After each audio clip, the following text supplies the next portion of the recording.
Hola a todos, sean bienvenidos Olá, a sejam este bem-vindos ao tercer webinário webinário. clínico, Dessa impacto de vez, los impacto paneles nos painéis sindrómicos en el sindrômicos no diagnóstico y diagnóstico e tratamiento, tratamento, desarrollado en el desenvolvido marco no del âmbito do prelanzamiento del pré-lançamento do curso Multiresistência 2024, Infecções por Micro-Organismos Multiresistentes no Paciente Crítico, que é organizado pela Rede de Educação Médica Contínua na Iberoamérica, junto à Associação Ibero-Americana Clínica MIR e a Sociedade Brasileira de Infectologia, SBI, com o patrocínio científico da Sociedade Espanhola de Infectologia e Microbiologia Clínica, SEIC.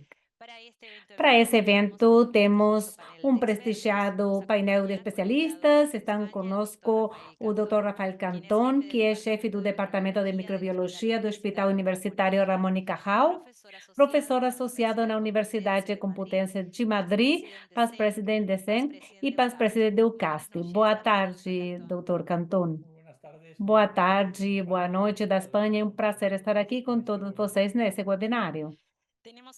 Temos um painel internacional, está conosco da Argentina o Dr. Javier Farina, chefe de infectologia do Hospital de Alta Complexidade Cuenca Alta e do Hospital Mariano Luciano da Vega, em Buenos Aires.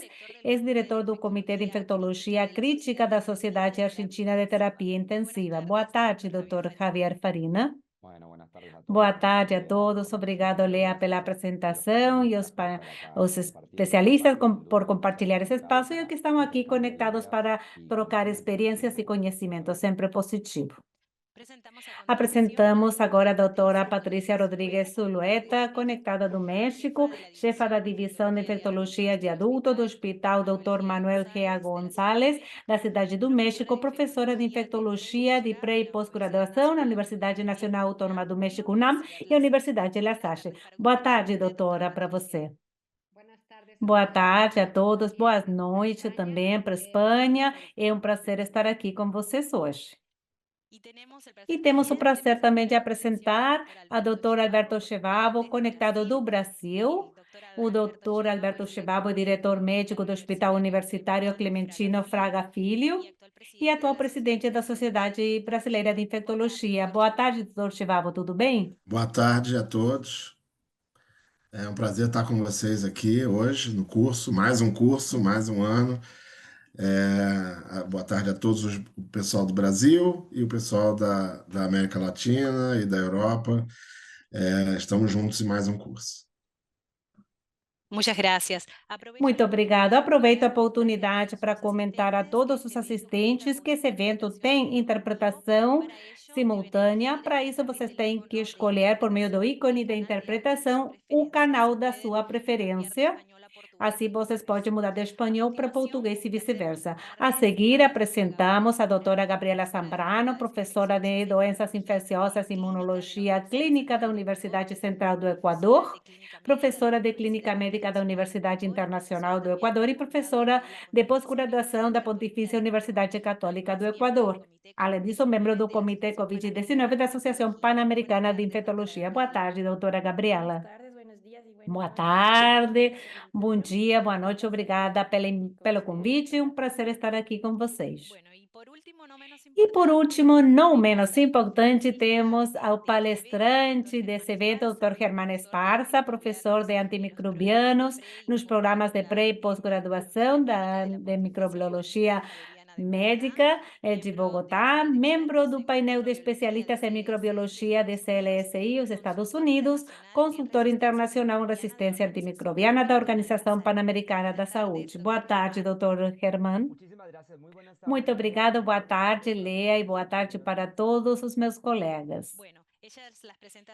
Bom, feitas as apresentações, a seguir vamos deixar a palavra ao Dr. Germán Esparza, que vai compartilhar a tela para começar com a conferência sobre o impacto dos painéis sindrômicos no diagnóstico e tratamento da sepse no paciente crítico. Por favor. Muito obrigado, Lea. Boa tarde para todos. Eu estou em Bogotá, Colômbia.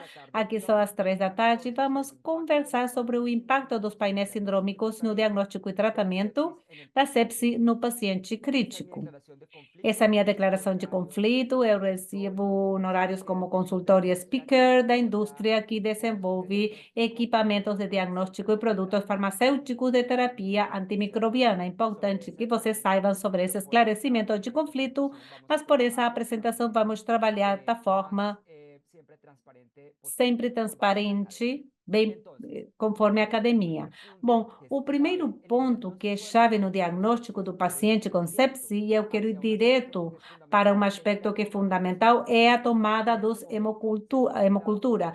Nesse momento, há um alarme mundial frente à possibilidade de que, conforme algumas marcas de equipamento de hemocultura, não tenham as garrafas precisas para alguns mercados. Portanto, é chave saber que preciso para uma hemocultura e quem precisa para o controle. Algumas das condições, neutropenia febril, todas as questões que estão aqui, suspeita de infecção endovascular, suspeita de endocardite infecciosa, suspeita de sepse, colenchite, abscesso piogênico hepático, pneumonia complicada, IPTB complicada, meningite, osteomielite vertebral, pielonefrite, artrite séptica e leucocitose não explicada.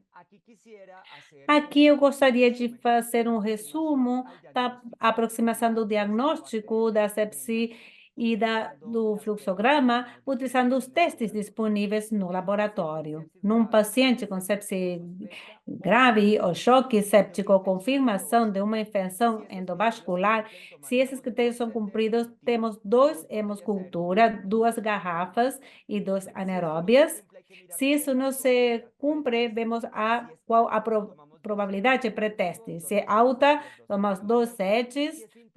Se é intermediária, por exemplo, com um risco de uma infecção no torrente sanguíneo, com catéter desconhecido, um foco inacessível, e se é baixa, não vai precisar esse paciente uma hemocultura. É importante considerar isso, porque na América Latina nos movimentamos com 2 grandes realidades. Quando o paciente tem a indicação de hemocultura, são tomadas poucas garrafas, volume de sangue, devemos dizer 1 ou 2 às vezes, em pacientes adultos, é um erro.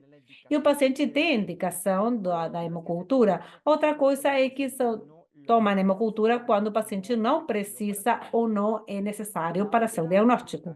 Outra pergunta que é chave resolver é quando tomar a hemocultura de controle. Sempre que exista isolamento de Staphylococcus aureus ou leguminosa, deve ter a possibilidade de que isso se chame bacteremia refratária ou complicada, o que, em definitivo, impacta na duração do tratamento, na possibilidade de testes diagnósticos e imagens adicionais. Paciente com fêmea ou ectobacteriais, produtores de beta-lactamases de espectro extendido ou carbapenimases, se não tem uma boa resposta, e também pseudomonas, se a resposta clínica não for adequada. E agora estamos vendo um corpo de evidência científica importante sobre a hemocultura de controle que estão sendo desestimadas em algumas circunstâncias. Paciente com foco endovascular ou isco endovascular com prótese valvular, provavelmente aí sim vamos tomar hemocultura de controle. Se alguma dessas características são cumpridas, 2 garrafas, 2 anaeróbias, 48 horas depois do início do tratamento.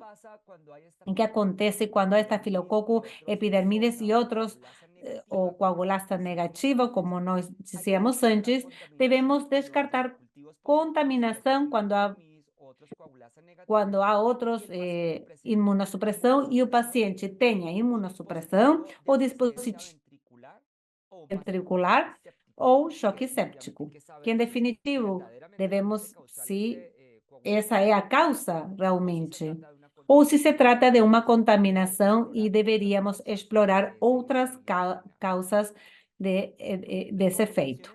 Recomendações gerais para a tomada de amostras de hemocultura, antisepsia da pele, idealmente com clorocerina alcoólica a 2%, para pacientes adultos, 2 sets, 2 garrafas aeróbias e 2 anaeróbias, para um total de 4 garrafas, e cada uma é preenchida com 10 mililitros de sangue. Algumas exceções podem acontecer em adultos, pacientes com um acesso venoso difícil, mas são casos excepcionais, e nas crianças, conforme o peso e tamanho do paciente. Se esse paciente tem um catéter venoso central, tomamos um set, uma garrafa anaeróbica e outra anaeróbica do catéter, e um set por meio da punção venosa.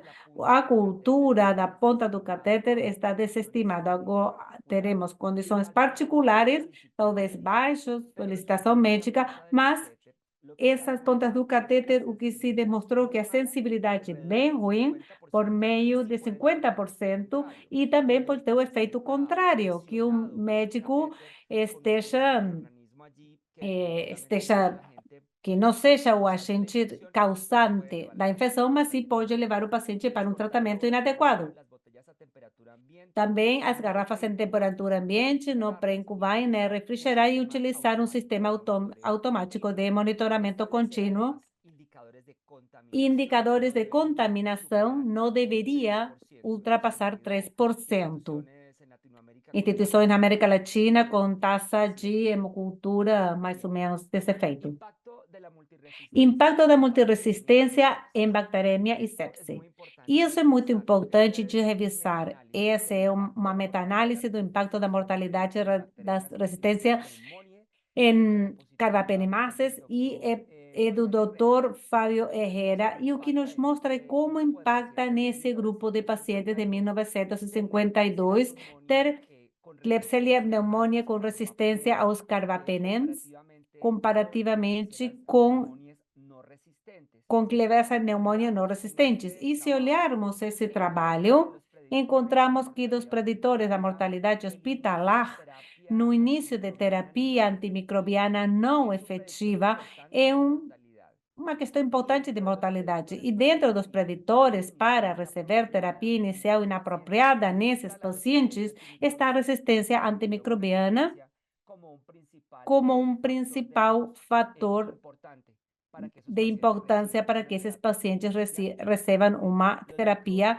que não cobre os micro-organismos que estão causando a sepse desse paciente crítico. Agora, nesse trabalho também feito do nosso amigo Dr. Herrera, se encontrou que no subgrupo de pacientes neutropênicos estavam pior, bactérias resistentes a carbapenems. Nesse exemplo, tomou menoperem. O que se vê é uma sobrevida menor em comparação com bactérias sensíveis aos carbapenems, e isso é algo que estamos encontrando cada vez mais nos nossos países. Qual a necessidade, então, dos painéis sindrômicos, que não só detectem os micro-organismos, mas também que tenham resistência antimicrobiana nessas hemoculturas positivas? Essa cruel realidade. No dia 1, tomamos uma amostra.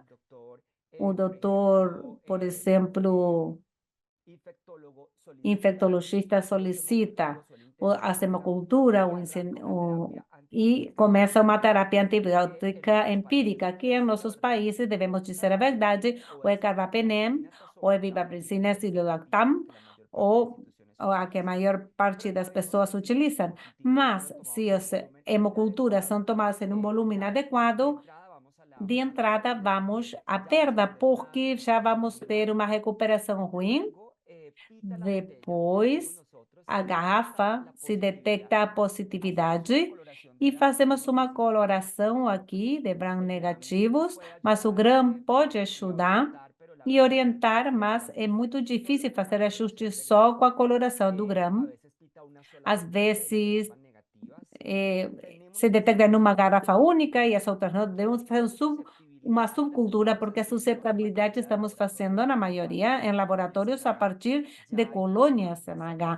Há forma de fazê-lo de forma da garrafa, e nossos colegas e grandes amigos da EUCAST, como nós, temos protocolos para antibiogramas diretos, não é implementação de rotina, e devemos dizer a verdade.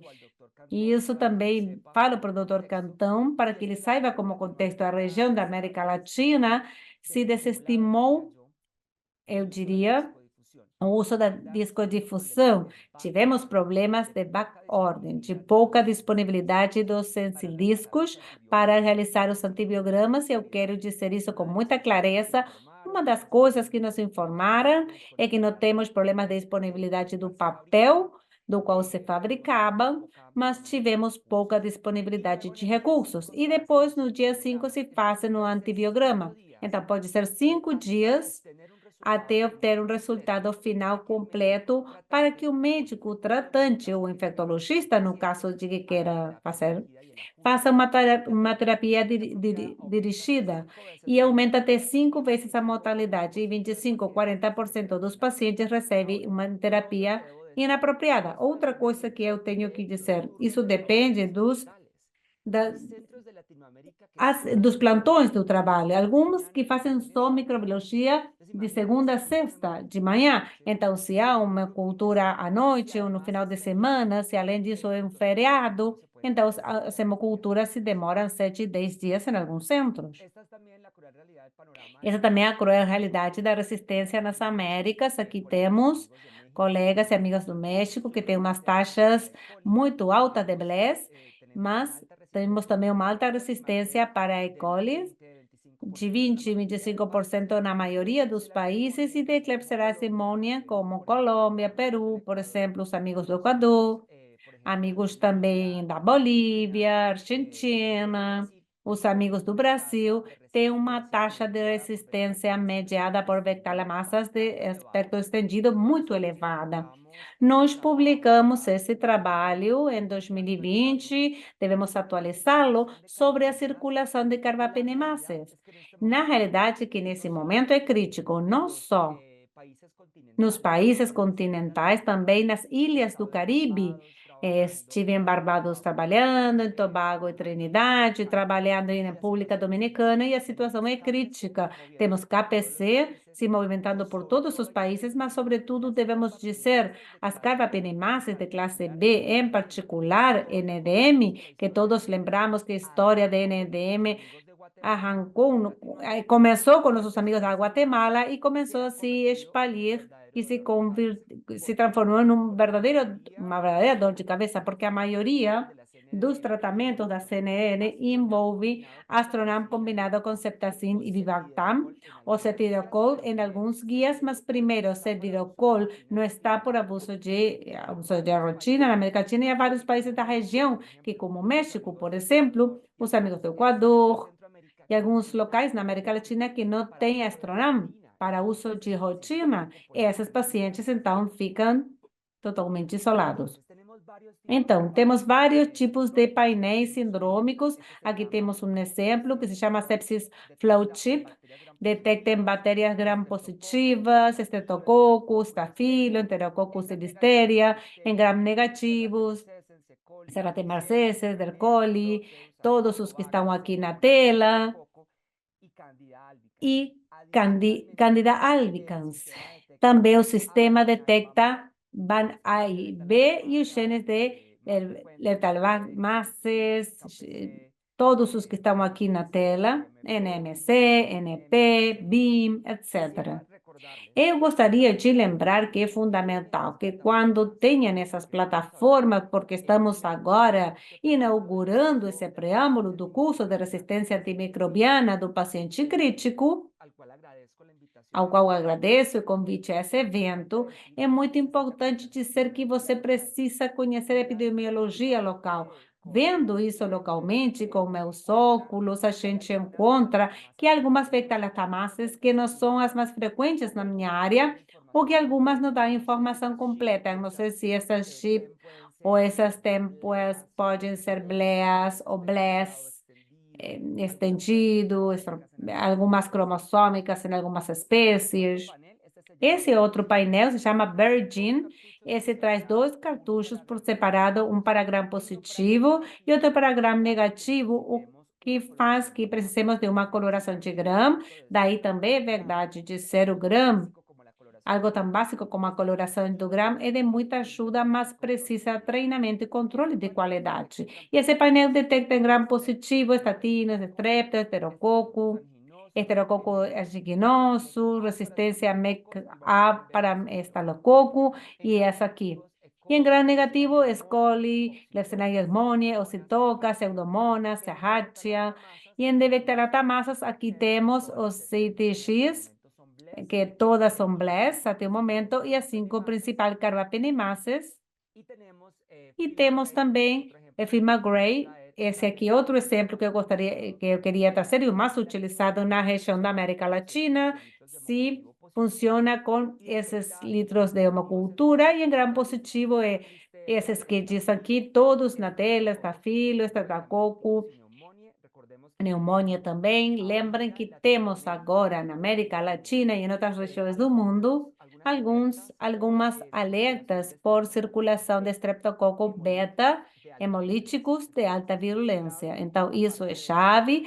A parte disso, temos que revisar os isolamentos resistentes de Streptogalactea penicilina, para ver que recomendação nós precisamos nos Estados Unidos. Em Gram negativo, Ectobacterais, Acerobacter, meningococo, Pseudomonas, tudo que diz aqui, também Salmonella, e todos aqui esses fungos, entre as espécies de fungos Candida auris e genes de resistência MEK para estapilo, BAN, AB, KPC e as principais carbapenimases, o CTXM e o MSR1 da resistência plasmídica e transferível às polimicinas.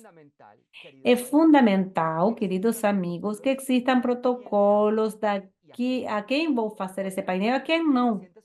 Em pacientes hospitalizados nas unidades com Gram negativo, com a resistência que eu tenho no meu hospital com alta toxicidade de carbapenimases, que eu não posso dar espera, pacientes com levadura no Gram, pacientes com signos de sepsis e Gram positivo, há fatores de risco. Paciente com coco Gram positivo, em casos de uva, mas em choque séptico, que indica um infectologista, ou uma infecção em pele, tecidos moles, em pacientes que a tomografia mostra PIEMA, paciente onde se observa cocogram negativo e tenha clínica compatível com sepsi ou com infecção do sistema nervoso central, porque poderia ser o meningococo ou Cianicobacter, que também é cocoide, e pacientes com signos de sepsi e signos severos. Mas tem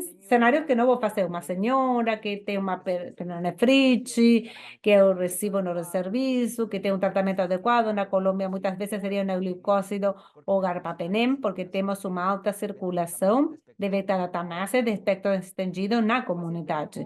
E a paciente melhora, temos uma hemocultura, deu positiva, são bacilos, mas a senhora se dá muito bem, está estável. Conversamos com o médico e talvez eu não vou fazer isso, um painel desses. Então, aqui vemos um resultado, temos Heterobacterialis, e aqui o gene de resistência, assim dá o resultado, esse tipo de plataformas, e aqui temos as informações completas. Isso já permite aos clínicos tomar decisões que podemos discutir agora na mesa redonda com uma CTX, e na quarta geração, piperacilina, citabactam, que é muito controvertido, sem Dr. Cantão, e vocês têm recomendações, e o CAS também, nós vamos nos movimentar a respeito. Já uma detecção nos dá muitas informações.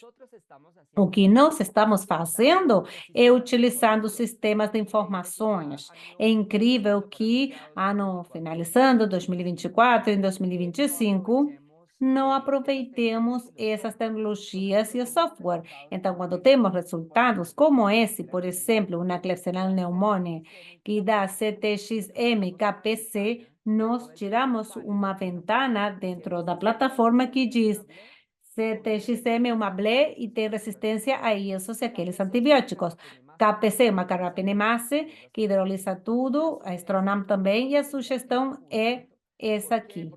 Por quê? Porque cobre os dois menores de mortalidade, boa penetração, se coloca na argumentação e colocamos o guia, nosso guia, nossa referência aqui em Colômbia, e devemos fazer a interseção sempre com controle de infecções para evitar a disseminação e os surtos.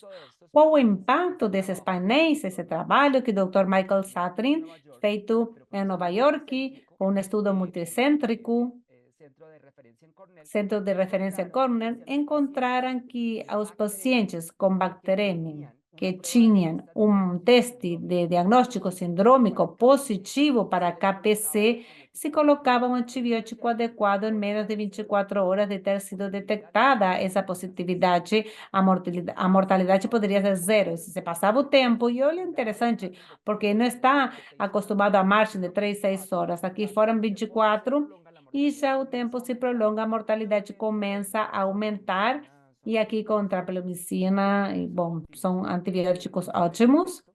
Aqui não se vê esse efeito, é um N pequeno, mas mostraram dados muito interessantes. Às vezes se encontram coisas estranhas. Por exemplo, a gente pode ter um painel de sepse sindrômico. Nesse exemplo, detectamos 3 bactérias, Heterobacter Escherichia coli e Klebsiella pneumonia e o CTXM. Esse paciente estava em tratamento, por exemplo, com piperacilina, tazobactam. E assim que obtidos os resultados da cultura, só cresceu o Enterobacter cloacae. E o que aconteceu com os outros? 2 conselhos-chave. Quando há multidetecção, então estejam vendo e ver que tipo de colônia e ter presente se o paciente esteve exposto a antibióticos, porque isso pode negativizar alguns dos micro-organismos. Lembrem que isso se detecta, não sabemos se está vivo ou morto. Isso é chave comentar e sempre ver se foram 2 garrafas tomadas. Vamos ver esse outro caso. Uma pseudomonas seroquinosa detectada com painel sindrômico em sepse, num paciente crítico, mas não detecta nenhum gene de resistência, 5 principais carbapenimases, por exemplo. Então, que antibiótico utilizar aqui se o paciente estava com meropenem? Seguir com meropenem? Aqui é onde é chave utilizar a epidemiologia local, que eu tenho, como são os pseudomonas, aqueles que não têm carbapenimases, como se comportam, porque aqui vou mostrar a seguir o antibiograma. E olha o que interessante, no antibiograma resultou sensível a tibactam, resistente aos carbapenems, a ceftazidima, e aqui começam os infectologistas aqui na Colômbia a brigar comigo entre esses remédios. E nós fazemos um carbapene, e eu quero estar certo de que isso que vemos não é uma carbapenemase. O painel diz que não é uma das 5 principais e que talvez alguma outra CPM que circula com os amigos do Brasil, alguma variante das conhecidas que não está dentro do painel. Então, um teste rápido como Carba-NP, se dá negativo na Colômbia, o tratamento seria ceftonoserlactam. E outro, encontramos também na vida real, eu me desculpo pelas coisas que a gente encontra aqui, é que aqui a cole com KPC detectado. Quando os médicos veem isso no hospital, ceftaxil-bivactam com um segundo antibiótico, porque é terapia semidirecionada. É quanto à resistência do Quidobactam. E se em Colômbia não vemos sensibilidade, os infectologistas vão fazer essa terapia ajustada, combinada e ajustada, e depois vemos a beleza, essa sensibilidade de primeira geração, e nos diz o que aconteceu aqui. Pode ser o gene está, mas não transcreve. O gene está e transcreve, mas o transcrito produto, que é a velactamasa, não é ativa, ou há muitas poucas cópias no plásmido. Houve um erro técnico também, mas algo aconteceu. Eu considero que seria prudente porque já tivemos a experiência de que são esses mecanismos induzidos que se colocam um antibiótico e a bactéria começa uma alta produtividade da bacta-lactamasa. Então, nós evitamos esses antibióticos antirresistentes e deixamos a sensível cetalcibina com a Vivactam, que é o que nós temos disponível agora para uso em pacientes. Em resumo, para abrir a discussão e também dar passo a nossos amigos que se conectam nessa tarde e noite, os painéis sindrômicos são uma grande ajuda, é verdade. Seu uso deve ser estabelecido por protocolo para conseguir o máximo benefício sob o conceito, o guarda-sol do diagnóstico certo, diagnóstico stewardship. A interpretação do painel deve envolver a bactéria, o fungo, e no caso da bactéria, que de resistência tem. A epidemiologia local, nós tiramos a parte, nossa carbapenemases e vemos esse subgrupo como é a resistência e a disponibilidade de antimicrobianos com espectro para esse mecanismo de resistência que eu tenho no meu hospital, no formulário, na farmácia, que possa me ajudar. E outra coisa chave, o canal de comunicação certo entre o laboratório e a área médica, e aproveitar os sistemas de informação. E devemos dizer a verdade, tanta coisa que agora com a inteligência artificial, se eu quisesse que todas essas estratégias pudessem ser robotizadas para facilitar o trabalho, mas não é possível que muitos desses resultados fiquem no laboratório ou no serviço e não se tomam ações. A única forma para que se tomem ações de antibióticos adequados e que possa intervir e fazer os ajustes necessários para reduzir a pressão seletiva na era da multiresistência. Muito obrigado pela sua atenção. Isso era o que eu queria comentar e volto com os palestrantes para continuar com a sessão. Excelente, muito obrigado a Dr. Germán Esparza por essa ótima apresentação. Temos os membros do painel em linha. Aproveito para comemorar os colegas que foram se somando. Temos em sala uma lotação total com 500 pessoas em simultâneo conectadas e do YouTube mais de 100 também que estão acompanhando. Eu deixo o Dr. Javier Farina, não sei se você quer abrir essa troca de informações.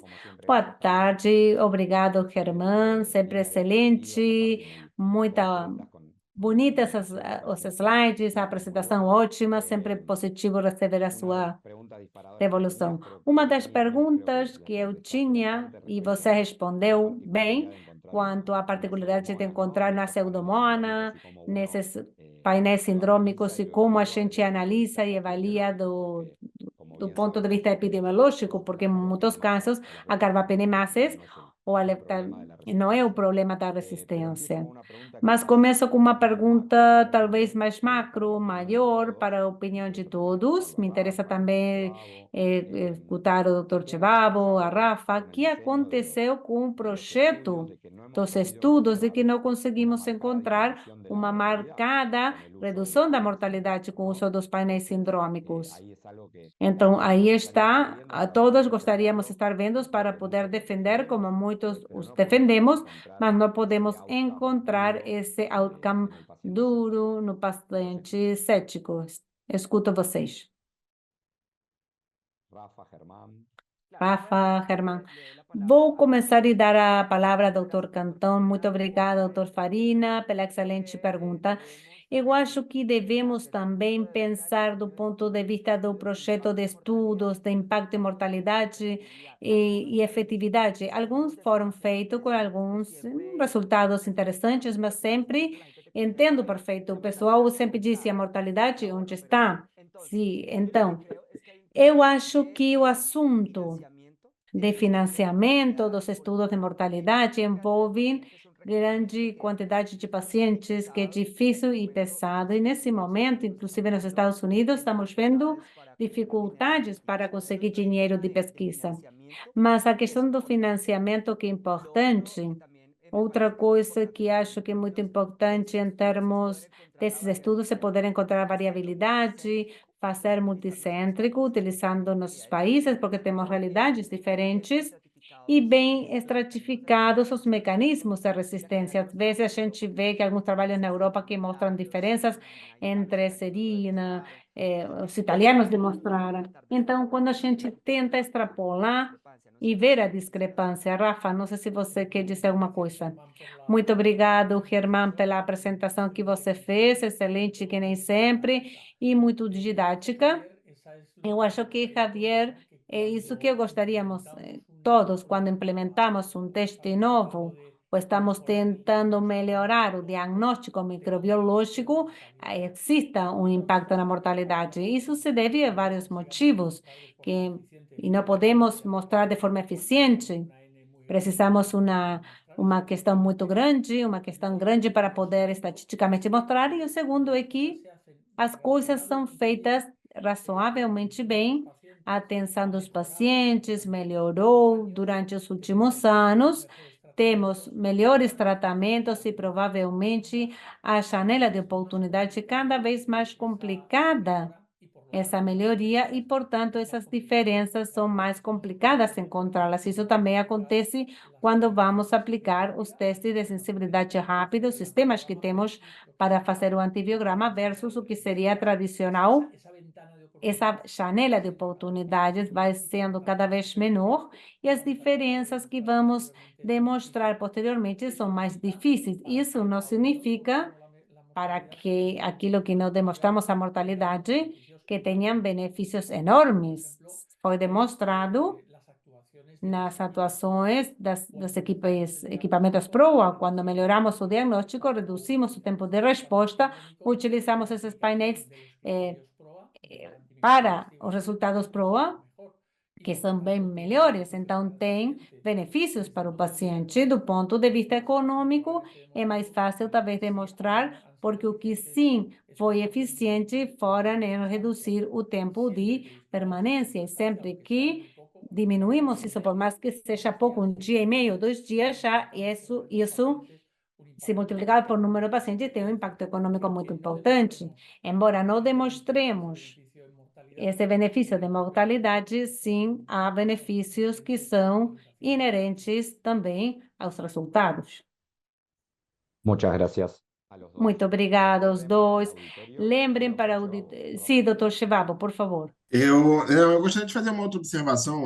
Eu acho que uma das coisas importantes é a interação entre o laboratório e a prática clínica. Muitas das vezes, a gente tem um resultado rápido, né, de um painel, e você precisa que essa informação ela chegue ao médico e que o médico tome a decisão de fazer a modificação na terapia, ou reduzindo, ou aumentando o espectro, ou suspendendo o antibiótico.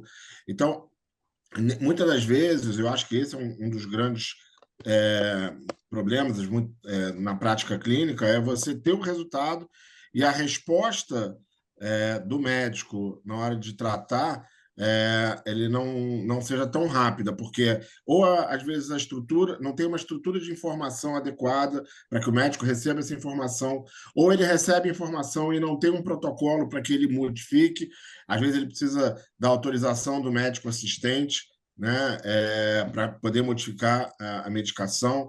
Então, isso pode também causar uma perda da janela de oportunidade, e com isso a gente não vai ter tanto impacto em alguns estudos, por exemplo, em alguns desfechos importantes. Claro que existem outras questões, né, que já foram colocadas aqui, mas acho que essa questão de ter um protocolo definido para saber o que fazer com esse resultado, que sai muito mais rápido do que os métodos tradicionais, é muito importante nos desfechos que vão ser utilizados e vistos no final do estudo, né? E na prática clínica, no dia a dia também. Sí, doctora Gabriela, ibas a comentar. Doutora Gabriela, você ia comentar algo. Se a respeito disso, dar a razão para o Dr. Germán e Alberto Chevabo, porque é muito diferente a questão do país e a outro país. Há protocolos empíricos, por isso, que são diferentes entre PROA e PROA. Então, por exemplo, isso que Germán falou sobre a sua experiência, que eu sei que é enorme, nós temos muitos fenômenos de mismatch entre o antibiograma, por exemplo, e os testes genotípicos. Então, o que se vê na UCI com nossos testes, utilizamos uma espécie de proa ou proa protótipo no passado, nos painéis, detecção molecular, mas resulta que antibiograma e a concentração minimitória às vezes é diferente, como você mostrou, e nesse sentido, armar um algoritmo que seja latino-americano não vai ser possível. Então, por exemplo, ao que aconteceu não temos MC1, não temos o gene detectado para a posimicina cristimistina, e assim sabemos que temos resistência nessas mesmas cepas, mas por outros motivos, como mutações, por exemplo. Então, se é impossível realmente um empírico poder detectar isso, embora nossos dados não tenham detecção de MC1. Então, não é a mesma realidade para Brasil ou para Peru. Então, fazer esses outcomes padronizados para medir modalidade ou determinados enlaces é muito complexo. Isso não significa que não existam benefícios, benefício real, também como uma questão hospitalar e no tempo da resposta, logicamente. Muchas gracias, Gabriela. Muito obrigado, Gabriela. Bom, agradeço ao doutor Alberto Chevabo pela resposta, porque também me dá, logicamente, convidá-los para o curso que se inicia no mês de outubro, sobre a multiresistência e o paciente crítico. Mas temos também dentro do curso uma palestra programada que é sobre a comunicação efetiva dos resultados microbiológicos. Então, isso, sem dúvida, damos muita importância e muito obrigado por comentar, porque, claro, que ter métodos rápidos e uma boa via de comunicação desse resultado ao médico que vai decidir o esquema dirigido ou semi-encaminhado ou direcionado é muito importante. Então, se o curso vai ter uma palestra a respeito, damos muita importância a isso. Há uma pergunta no fórum, mas eu queria abrir o show com outra pergunta para a doutora Patrícia, sua opinião, Germán novamente. Falamos do painel sindrômico na semocultura. Como estão se dando, como dissemos aqui, com o painel respiratório? Nós, na pneumonia associada à assistência mecânica, onde temos painel sindrômico, reduzimos significativamente o uso empírico, praticamente não usamos tratamento antimicrobiano empírico como resultado da amostra, quase direta. Esperamos esse resultado painel sindrômico para fazer um tratamento semidirecionado. Mas encontramos com esses resultados de múltiplos germes de resistência e começar a decidir como abordá-los, isso é bem complexo. Então, com essa introdução, eu dou a palavra e quais os painéis respiratórios no paciente crítico com pneumonia.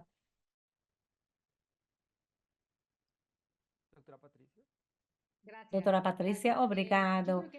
Eu acho que não há dúvida de que os painéis revolucionaram resultados em tempo, isso não há dúvida, mas também é prioritário também ter muita clareza no que está acontecendo com os pacientes, porque se não temos o síndrome completo, isso é importante para os intensivistas, e temos o resultado do painel respiratório, mas não temos os critérios de pneumonia, vamos encontrar e vamos ter resultados sem que necessariamente correspondam a um síndrome clínico. E então, aí a pergunta de o paciente está mal durante a estada e os infectologistas, com os intensivistas, tenham algoritmos que possam ser aplicados e sejam claros. E isso é mais para o painel respiratório do que para outro tipo de painel. Vamos encontrar e em que vai ser traduzido isso. E talvez os pacientes na terapia todos estão graves e não necessariamente todos correspondem ao que estamos encontrando. Então, eu acho que devemos ter muita clareza do algoritmo e de outras ferramentas que também nos ajudam a saber se esses envolvidos que estamos vendo correspondem a um quadro pneumônico ou não, um foco pneumônico ou a sua recarga. Mas devemos ter ferramentas não necessariamente microbiológicas, ou a parte que está demonstrada do ultrassom ou imagens que nos ajudem a ter algoritmos que incluam esses painéis, mas também os critérios. Né, Sherman? O que eu vou complementar é isso, reforçar o assunto da eleição do paciente adequado. Doutor Farina, se você me permite, eu vou mostrar aqui na tela o que nós fazemos para montar, porque eu faria o broncoalveolar, mas nos nossos países, depois da pandemia, se faz cada vez menos e temos muito mais acesso a tomar mas isso pode levar a múltiplas detecções. Então, vemos pacientes com 48 horas de hospitalização em salas ou em UTC, ou qualquer coisa que apresente pneumonia na radiografia de tórax, mas duas das seguintes condições: leucocitose, febre, secreções purulentas demonstradas em uma coloração de Gram. No aspecto ou a cor, ou se é baixa ou moderada, e fazemos assim, porque não fazíamos de uma vez. Isso mudou, mas cada centro deve estabelecer seus protocolos para ter os melhores resultados, doutor Farina. Muito obrigado. Sem dúvida, o enfoque e o diagnóstico clínico que nos faça escolher a melhor amostra para o diagnóstico microbiológico, mas com o clínico por cima e com muita força, nem falar nessa patologia sobre a ventilação mecânica que tantas dores nos deram cada dia de percurso. E um comentário pessoal, sempre coloco muita ênfase à deterioração na oxigenação. Sem deterioração da oxigenação, ao menos o paciente não precisa um tratamento antimicrobiano empírico. Adiciono a esses critérios que são os clássicos de Teixeira que você mencionava aí, Sherman. E obrigado pela resposta. Vou ler uma pergunta do fórum, uma pergunta clássica. Dr. Chevavo, Gabriela, Rafa, sobre uma bacteremia sobre Escherichia pneumoniae com NDM, quando não temos disponíveis cetacima, Nenibactam e Actronam, quais os antimicrobianos denominados antigos, ou aunque temos foxina, nicacina, que você utilizam ou recomendam nesse cenário para tratar essa infecção. Rafa? Bom, infelizmente, aqui não ter excitacina e Bactam para fazer essa combinação entre esses dois fármacos, essa combinação, poderíamos pensar em citirocol, mas infelizmente as cepas que tem não funcionam muito, mas entendo que não vai ter uma citirocol e as opções são as que colocaram aí. Talvez eu tiraria dessas opções a fofomicina. Poderíamos dizer, inclusive, que é intrinsecamente resistência à fofomicina, tem uma resistência alta e não vamos ter um tratamento terapêutico utilizando, inclusive em combinação, ou que tenha alguma efetividade. Portanto, a colicina, nesse caso, que poderia ser um tratamento, e o exemplo que colocou a LDM, aí não poderíamos utilizar, assim não demonstrasse concentrações inibitórias que estivessem entre 4 ou 2 microgramas. É estranho que sendo uma NDM tenha isso. Outra coisa seria com uma Separavil, que nesse caso pode, se tem uma CNMI menor a 4 por litro, poderíamos utilizar um carbapenêmico, mas sempre com outro antimicrobiano. Também a pessoa também que isso deve ser utilizado também com essa função. As quinolonas, no. nomearam aí, devemos colocá-las também. Eu acho que sim, mas no pior dos cenários, no hospital público, no dia a dia, como corresponde para a NDM, temos duas opções, ou quercetina ou sinergia colistina. Considerando a minha situação particular, nós, teoricamente, não temos NDM 1 em nossos isolamentos, mas sem mais ferramentas, sem ter esse Dacimivactam, muitas vezes no público, Masastronam, iniciamos tinesetina mais colistina como empírico. E isso está em vias de ECMI. Se o paciente não tem sepsi e temos um ADM, podemos utilizar os esquemas antigos com taxas modestas de sucesso, mas altas em mortalidade. Muito obrigado, Gabriela. Algum comentário mais sobre a pergunta? A única preocupação é que, tratando-se de bacteremia, porque a pergunta foi bacteremia, né? Eu ficaria preocupado com a questão da concentração sérica do tigecyclina, né? Então, a tigecyclina, ela tem uma concentração sérica ruim, né? Baixa, e nesse caso eu preferiria usar, apesar de ser um esquema mais nefrotóxico, a colistina e a micacina, ou se tivesse alguma outra opção que tivesse uma concentração sérica um pouco melhor. Para pneumonia, a tigecyclina seria ótimo, mas no caso de ser bacteremia isolada, né, eu ficaria preocupado de usar a tigecyclina, ou talvez até usasse, mas fazer uma combinação com 3 drogas, né, para garantir uma boa concentração sérica de pelo menos 2 drogas. Gracias, doctor Chevavo. También de acuerdo con la citricina. Concordo também com a citricina e a sua pouca concentração em sangue ou rápida distribuição por fuera del plasma. fora do plasma. Pero sí, es la realidad de Mas sim, é a realidade de muitos centros na América Latina que não tem em forma permanente e persistente com ceftriaxona, Avibactam, Estronam e outros dos novos antimicrobianos. Não sei se alguém do painel tem alguma pergunta para Germán, algumas perguntas no fórum. A doutora Patrícia. Patrícia. Obrigada. Eu gostaria de perguntar para Germán, dos painéis que mostrou, se ele encontra algumas diferenças, muitas pessoas estão ouvindo, que tem de sepsis flow, de Verdane, ou seja, qual você escolheria, qual ele diria que no dia a dia pudesse ter uma vantagem sobre outra, ou não? Olha, é uma ótima pergunta, querida Patrícia. O mais importante é ver a epidemiologia local e o tipo do paciente que vai aplicar.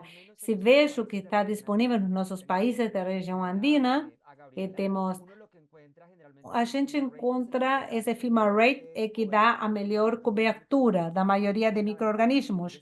Tem a vantagem de incluir as clostomonas, que é complexo esse micro-organismo em alguns lugares, as cibocarbapenemáceas. Eu espero, Patrícia, que se faça uma atualização dessa versão para uma versão superior que tenha SR1, por exemplo, e tenha outras questões envolvidas. A todos falta uma coisa, mas FIMA rate para nosso mercado, a necessidade do nosso país, é aquele que dá uma melhor cobertura e espero deles também uma atualização posterior. BeriJ bater. Primeiro, não é disponível na região andina em alguns países e vai precisar de um gram primeiro. E Sepsis Flow também é muito bom, há várias versões, mas em termos de automatização e tempo de resultado, que é outra coisa, Patrícia, que é chave, que dá um resultado mais rápido para compará-los com os outros. Muito obrigado, Patrícia e Germán.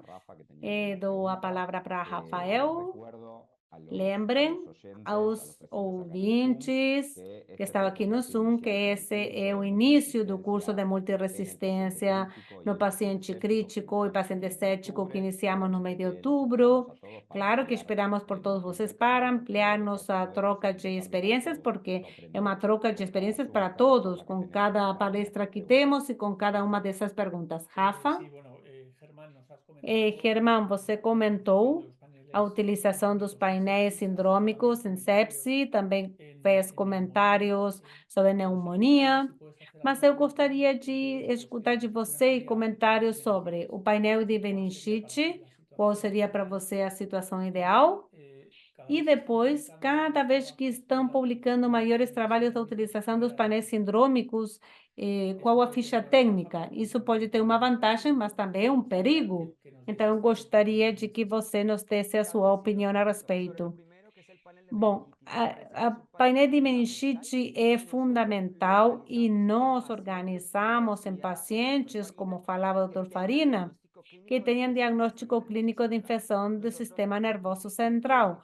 No início, quando chegara uma curva de implementação, fazíamos sozinhos citoquímicos, dava algo de que pudesse ter uma infecção no sistema, a glicose, mas encontramos no cenário de pacientes pediátricos que o líquido é absolutamente normal com uma detecção viral. E o paciente está com ampicilina, com todos, metazona. Então, no cenário meningite, num paciente que clinicamente tem uma boa avaliação médica, tenha suspeita do sistema nervoso, punção lumbar e fazemos, mas não são feitos os painéis, o líquido com catéter de derivação, porque não é indicado para tratamentos que sejam pós-cirurgias. E depois do uso fora do label dessas tecnologias, a minha recomendação é de muito cuidado. Você pode fazer o que você quiser. A FDA colocou uma camisa de força aos laboratórios nos Estados Unidos, porque praticamente eliminou muitos dos testes desenvolvidos pelo laboratório e várias dessas validações.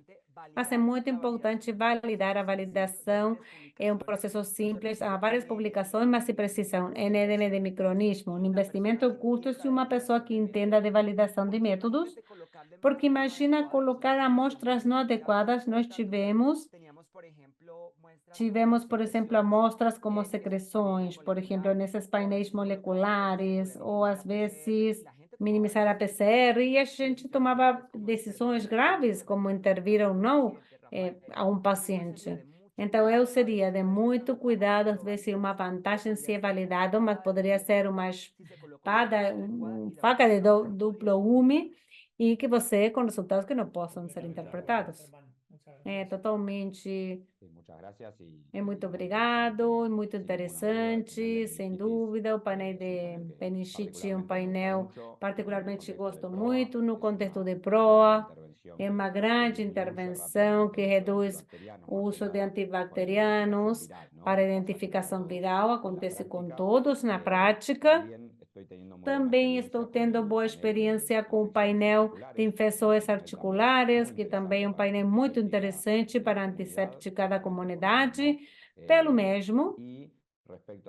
E quanto à última parte, um comentário pessoal no Congresso de Infectologia da Argentina. No próximo mês, vamos apresentar a nossa experiência com o uso do off-label do painel de hemocultura em meningite pós-cirurgia. Realmente uma linda concordância com o N baixo, que é difícil encontrar o N que gere validação. O N nosso não gera validação. Em nossa experiência, como é uma patologia frequente no nosso centro, procuramos todas as ferramentas possíveis para esse diagnóstico. Gabriela, você tem algum comentário, pergunta? É mais para o estado da arte que eu gostaria justamente de perguntar para a Sherman, porque da nossa experiência, quando temos FIMA-HAI, sobretudo o painel de sepsi, já se começa a dar o empírico o antes possível e temos surpresas depois. Então, quais seriam os conselhos, por exemplo, quanto a não garantir esses pontos de boa prática, quanto às advertências, se detectam um CTXM, então não é sensível às extrações, ou detecto uma NDM, mas isso não garante a sensibilidade para Stram, por exemplo. Então, como estar um passo mais para frente? Quais seriam os pontos de boas práticas e conjuntos? Muito obrigado, Gabriela. É ótimo discutir isso com você e com todos os membros da mesa, porque somos docentes, estamos na obrigação de ensinar e dar clareza. Eu acho que é importante apoiar a interpretação e espero que todos os colegas da mesa pensem igual. O uso dessas tecnologias e a interpretação dessas resistências precisa de nível de conhecimento superior, treinamento contínuo. E outra coisa que eu diria, Gabriela, se eu tenho detecção de CTXM, que são as poliporinas, poderia ter problemas. E se não tenho, não me diz que essa associação é sensível, porque poderia ser BLES, sei lá, muitas coisas. Então, tentar fazer isso. E a terceira coisa, Gabriela, que eu acho importante é harmonizar. Em alguns hospitais, e eu digo isso com carinho, porque eu sei que gosto muito do Equador, em alguns centros, onde a área molecular está isolada da microbiologia, encontramos mais problemas, porque o resultado molecular diz KPC e depois o antibiograma diz sensível para tudo. Então, devemos harmonizar.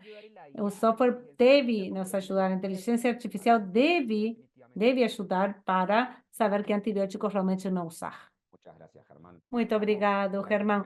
Estamos praticamente na hora, podemos nos estender 5, 8 minutos. Leia está aí no vídeo, portanto, está nos fechando a sessão, por mais que estejamos ótimos aqui. Mas eu gostaria de um comentário final de cada dos palestrantes, dos membros da mesa, ou uma nova pergunta.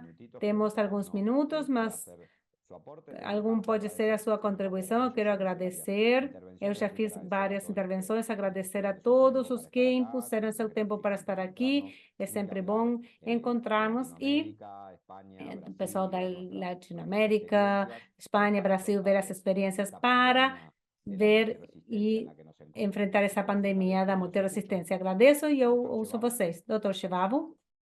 Eu primeiro já vou aproveitando para agradecer também, me despedir, mas antes eu queria fazer uma última pergunta para o Herman, que é sobre a codetecção. A gente tem visto muita codetecção nesses painéis. É uma cultura menos, mas os demais painéis, principalmente pneumonias, respiratórios e mesmo os outros painéis com codetecção importante, muitas vezes com mais de um vírus ou micro-organismo, vírus mais bactérias, né? Por exemplo, em painéis de pneumonia, painel respiratório. E eu queria ouvir um pouquinho da experiência dele sobre isso, porque essa é uma discussão que a gente tem tido bastante em relação a aprender a utilizar esses novos métodos. E já aproveito, então, para me despedir, agradecer a todos e convidar para o curso, que eu acho que vai ser uma excelente oportunidade para discutir esses temas todos. Muchísimas gracias, doctor Chivavo. Muito obrigado, doutor Chivavo, grande amigo. Eu vou responder em espanhol, mas o que eu ia dizer é, nós temos codetecção no respiratório, mas também muitas mais no gastrointestinal. Então, vemos colis de vários tipos, vírus, parasitas, e às vezes começamos a duvidar a respeito. O mais importante, sempre que do início tenha uma indicação clínica, esse diagnóstico sindrômico, que vamos detectar muitas coisas e nos leva a uma sintomatologia semelhante, mas a clínica é fundamental. Outra coisa que devo dizer é que lembrem que esses painéis detectam a DT, não a bactéria viva ou morta. Então, às vezes, a gente encontra que o paciente está resolvendo, mas a detecção, o pessoal entra em pânico, ou às vezes o resultado chega e o paciente já está desescalado. Pode ter essas discrepâncias, mas eu acho que a resposta clínica é chave. No caso da gastrointestinal, é importante ver o tipo de diarreia, se é invasiva, as características e também o teste biológico. Mas essa é a minha recomendação. Fundamentalmente, o respiratório é ideal, mas uma boa amostra de respiração traqueal, que é a coloração de Gram, que demonstra que a amostra é ótima. E nunca considero que, por exemplo, Staphylococcus aureus, em uma conta baixa que podemos ter, que o pessoal pensa que é uma colonização, há muitas coisas que o uso de antibiótico pode negativizar a cultura e abaixar as PCRs. Isso já é demonstrado. Em resumo, eu quero agradecer o convite para esse evento da RedMed, a Lea por toda a gestão, a logística, o convite. e a meus colegas aqui da mesa pela especialização, trabalho e acompanhamento, e aos nossos assistentes também. Muito obrigada. Doctora Patricia. Doutora Patrícia, muito obrigada a todos os que nos acompanharam hoje na transmissão ao vivo ou que está em YouTube. Convido a todos a que continuem no curso, que realmente é muito bom. E eu acho que não quero repetir de novo tudo, mas pedir que esse painel faça sentido com o que tem o paciente tem o síndrome claro, e a partir daí, cada instituição, região, país vai ter que fazer o seu algoritmo com a finalidade de realmente aproveitar esses painéis e que vejamos um impacto nos desenlaces dos nossos pacientes. Gabi, algum comentário? Muito obrigado pelo convite, uma honra estar aqui com vocês e considerar que todo mundo fala de outras circunstâncias, mas a real urgência que estamos vivendo na atualidade são 8.600.000 infecções que poderiam ter sido evitadas com um antibiótico bem escolhido por um teste molecular bem encaminhado e indicado no paciente também. E é isso, a resistência às carbapenemáceas nos unem e um chamado a continuar vendo todos esses aspectos em conjunto, fazendo uma saúde global e comparando tudo que nós temos para poder construir em guias latino-americanas. Tomara algum dia aconteça. Um prazer. Até logo. Gracias, Gaby. Rafa. Rafa, muito obrigado, Javier, Lea, pela organização do seminário e Germán por essa introdução, que eu acho que serviu muito e para que o curso que vai ser realizado nas diferentes infecções mais importantes no paciente crítico, orientação diagnóstica, otimização do uso dos testes diagnósticos, que nós chamamos os programas de otimização desses testes diagnósticos, e muitas vezes dizemos que não devemos interpretá-las para melhorar a utilização e melhorar posteriormente os antimicrobianos. Se juntem ao curso, que é muito bom. Muito obrigada. Rafa, obrigada a todos. Leia, deixo com você para fazer o encerramento administrativo do Zoom. E como falaram no curso, vamos ver infectologistas, intensivistas, internistas, microbiologistas, equipes proas, stewardships. Então, vai ser muito interessante para escutar. Muito obrigado a cada um dos especialistas convidados a esse prestigiado painel, a todos os participantes que nos acompanharam nessa hora de transmissão ao vivo. Tivemos alguma falha técnica, infelizmente não nos acompanhou a tecnologia, isso fez que a redireção do YouTube, quando tivemos as vagas lotadas, dificultou um pouco a coisa, mas os colegas tentaram solucionar. Pedimos desculpas àqueles que se conectaram um pouco mais tarde. Vou repassar brevemente as consultas que foram feitas por meio do chat e habilitar no evento. Todos os assistentes por meio do Zoom vão receber o certificado de participação pós-evento, não tem que fazer nada com os dados de contato, assim que registrados é suficiente. E aqueles que não estão vendo por YouTube, dizer que é importante que nos façam chegar dados para fazer o certificado e enviá-los. O convite está feito, esperamos por vocês em campus, em 9 de outubro, para poder levar em frente esse excelente curso dedicado à multiresistência em 2024. Muito obrigada para todos. Até mais. Até logo.